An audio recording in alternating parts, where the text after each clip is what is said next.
حەزرەتی نالی ئەفەرمێ ئەلا ئەی نەفسی بوو ماسا هەتا کەی حرسی وێرانە. ئەلا حرفی تەنبیهە بۆ استفتاح و سەرەتا کاتێکە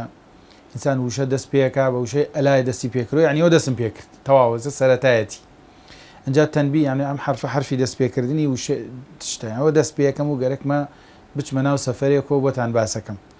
هەڵە ئەی نەفسی بوو ماسا ڕووە کاتە نەفسی خۆی لەگەڵ نەفسی خۆی قساکە هەڵێ سەفەرێکی باشە لە ڕێمە با جارێ لە تۆ دەست پێ بکەم چکە تۆ ئەگەر چاک نەکەمی تر بۆ خۆی سەفەرەکەم خۆش نابێ. ئەمە یعنی پەیامێکە بۆ هەموو کەس هەموو شتێک لە ژیانە بێ لە نەفسی خۆتۆ دەست پێ بکەی. خەم و خەفەت تەیە پێ بزان خەم و خەفەتەکە چیە ناڕەحەتێکە چێ سەفەرێک تێ هەرچی تەیە بێ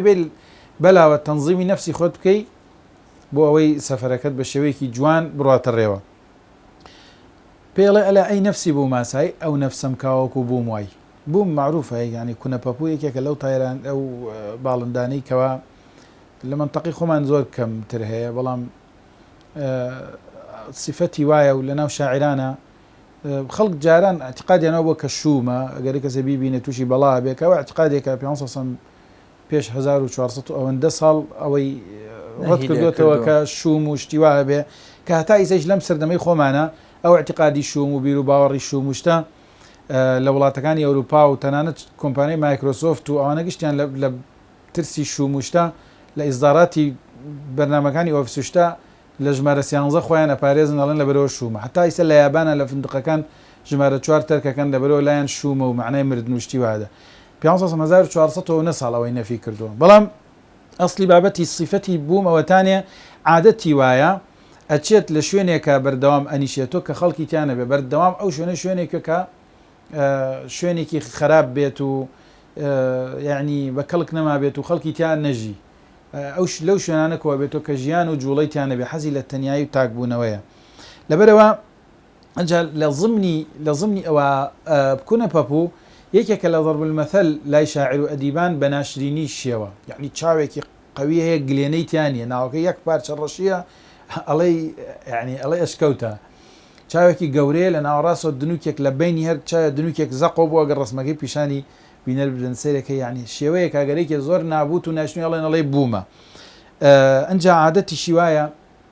خەریکی ڕاوکردنی مشک و جرج و ئەو شتانەیە یعنی عادەتی ئەوانەیە و صفەتێتی ئیتر لەبەرەوە بەردەوام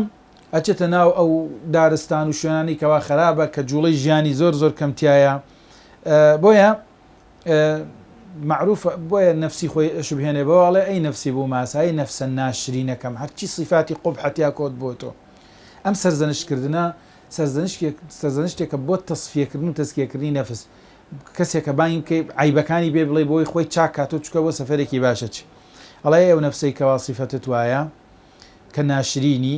و قەت حەزت لە ئاوەدانی نییە ئاوەدانی بریتە لە قیامەت حەزت لە وێرانەیە ئەم دنیا وێرانەیە حتاک و قەرە باڵختر بێ ئەو خەڵکە ئیعماریەکە ئەم شوێنی ئەوانەیە کە صفەتی کونەپەبوویانەیە. من خۆم لە یەکێک لە قەسیدەکانمە ئەوم تۆمار کردووە نووسیمە داعیەی وێرانە نەفسی خەڵقی کردە کوندەبوو وان نیشانی تۆ دەدا لەم کولبە ئابادی دەوێت نەفسی خەڵکی کرێتە کوندەپەپوو کاتێک کە خەڵک هاتوون لێرە کۆبوونەتەوە پیشانی تۆ داوای زانێم ئاوەدانی ئەم خەڵکی لێ کۆبووتە نازانێ گشتیان کوونەپەپوون و دوای وێرانە ئامەژبووە جا بزەبت نالی لێرە ئاماژە بەوە ئەکا ئەڵێ ئەلا ئەی نەفسی بوو ماسا هەتاکەی حرسی وێرانە تاکەی حریسیت و هەتاکەی پێداگریەکەی لەسەرمانەوە لە ناو ئەم دنیا وێرانە خەریکی چیت دانیشتووی سەیری سەفای دنیا و سەیری جوانی ئەم دنیاکەی کەوا خەڵکی کوونەپەپووی تیا کۆبووە لەگەڵ ئەم عشق بازانە بڕۆ بازانە بڕۆ بازانە ئەڵێ لەگەڵ ئەم جەماعەتەی کەوا عشق صفەتیانە عشق مەرحەلەیەکە لە خۆشەویستی ئەگەیتە ئینسان کە عەقڵە دەسەدا بۆی هەرچەندانە عولەما هەیە ڕخنە لەم بابەتە ئەگرن بۆ مەوزوعی لایەنی دینی بەکاربێ ئەو بابەتێکی جەدەلی ئێمە ناچێنەوەەوە بەڵام مستەلەحێکە شاعران بەکاری دێنن ئەڵێ وەرە ئەوە حاجەکان کەوتنە ڕێ وەرە لەگەڵ ئەم عشق بازانە بکەوە ڕێ لەگەڵ ئەوانە بڕۆ بازانە بڕۆ وەکو باز بڕۆ باز یەکێکە لە باڵندە جوانەکان صفەتێکی زۆر جوانیانەیە و هەروەها عادەتیشی وایە بەردەوام لە لووتکەی شاخەنیشێتەوە شوێنەکانی بەرزە ئاوە سیر خوارەوەکە بزان لە شوێنێ نێچیرەکەی بینێ بۆی بڕوا بیگرێت بە زیندوێتی بیگرێ ئەو نێچیرانەی کە یگرێ قەت ناڕۆ جرج و مشک و شتی پیس و ئەوانە بخۆ دایمە باڵندەیەکی پاکە گرێەوە کە سەرەتایش دەست پێکا جەرگی بە تەڕیەخوا یعنی ئەڵێ ئەمە باز ڕەمزی جوانیە ڕەمزی قووەتە ڕەمزی سەرنەوی نەکردنە بۆ هەموو شتێک یعنی ڕەمزی خۆ بە گەورەزانین و قەت لە ژیانیا ئەوەی بەردەوام لە خوارە سیر نێچیرەکە بەردەوام یعنی سیرەکە لە خوارەوە نێچیرەکەی بینە ئەنجاڕۆ بووی یعنی سیفەتێکی زۆر گەورەیە لە بازە ئەڵێ بڕۆ بازانە نەک هەر بازانە ئازانە یعنی صفەتی باز صفەتێکی شجاعەت و ئازا وەکو چۆن باز ئازایە تۆش بڕۆ هەر وەکو ئەو بازانە ئازانە بکەوە لەگەڵ ئەمانە بڕۆ بۆ نێچیرکردنی چاکە و باشە طبعا مامۆستا عەبدولکەریم دەرسوان ئەڵێت لەو سەردەما سەفەری نالی بووە سلێمانی بەهۆی هێنە بەهۆی ئەوەی کە بابانەکان ڕووخاون وێرانەیەکی زۆر کەوتۆتە ناو سلێمانی لەوانەیە ئاماژەش بۆ بکاڵێ تاکەی حرسی وێرانە ئەنی چێکی لەم وێرانە سلێمانی وێران بووە جێ بێڵە بڕۆ بۆ شوێنێکی تر بەڵێ ئەوە بەیتی یەکەمە ئەلا ئەی نەفسی بوو ماسە هەتاکەی حرسی وێرانە لەگەڵ ئەم عشق بازانە بڕۆ بازانە ئازانە دوایە فەرمێ موسڵمان نەک هەر خۆ منیش لەگەڵ ئێوە مسلمانانی تر نەسیحەتەکە فەرمێ موسڵمان یا بە نەفسی خۆیڵێ مەگەر تۆ موسڵمان نیت تۆ ئیسلام نەبوویتە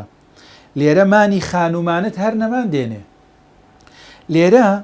مانەوەی خانومان طبعا خانومان وشەیەکە لە کوردی خۆمانە بۆ کەسێک گەڵام وەڵاوانە خانومان یعنی جوانە و هەروەها خان معنە خانووە مانیش یعنی ئەوەی مانەوەیە یعنی مانەوەی خان و ژیانکردن لە ناو خانوەکەتا هەر نەمان تێرێ ڕۆژە لە ڕۆژان خانەکەتیش ئەڕمێ وەکوی سەر خڕوخاوەخانەکەی خۆش تەمری باڵێ خۆشت ڕۆژێکەمری کەوابوو نەمان دێنێ ئەجا مانی خانومان یعنی ئەو مانەی کە جوانەی سەداوە دەستێریتە خۆتا و ڕیشت شانەکەیت و خۆتە شۆیت و بۆنی خۆش لە خۆتە دەی ڕۆژێ تێت ئەم جوانێت نەمان دێنێ کۆتایی پێدێ پەشیمان بە پەشیمان بوەرەوە لەم کارە کە دەرمانی نەمانت مایەی ئیمانە مایەی ئیمانە و هەمزەیە کلۆرەکرێ لەبەر وەزنی شعرەکە و ئەنجا لە نوسخەیەکی ترا مایەی مانە ئاوا هاتۆ مایەی ئیمانە ئیسا هەردووکی معناکە ئینشەڵڵا ئەڵێ پەشیمان بە ئەی موسڵمان مادەم تۆ مانی خانومانت لێرە نەمان تێرێ و ڕۆژە لە ڕۆژان کۆتایی بە دنیا دێت و ڕۆژێت خەنە قەبر و ماڵەکەت ئەڕمێ پەشیمان بۆرۆ لە سیرکردن و لە مەشغوڵ بوون و لە ڕاکردن بۆ جوانکردنەوەی ئەو خانوەی کە ڕۆژەکە ڕوخی پەشیمان بە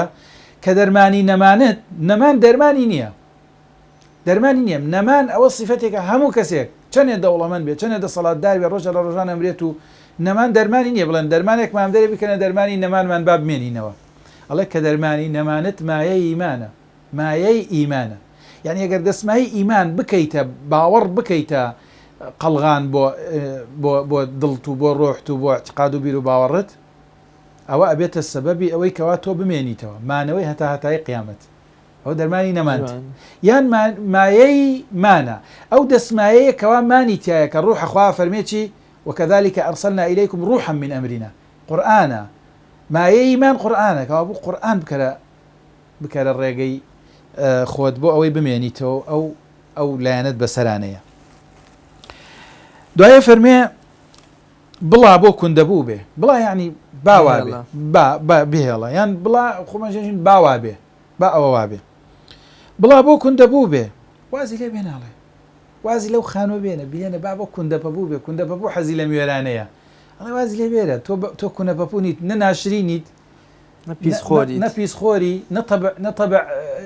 حەز بە وێرانەیت باڵێ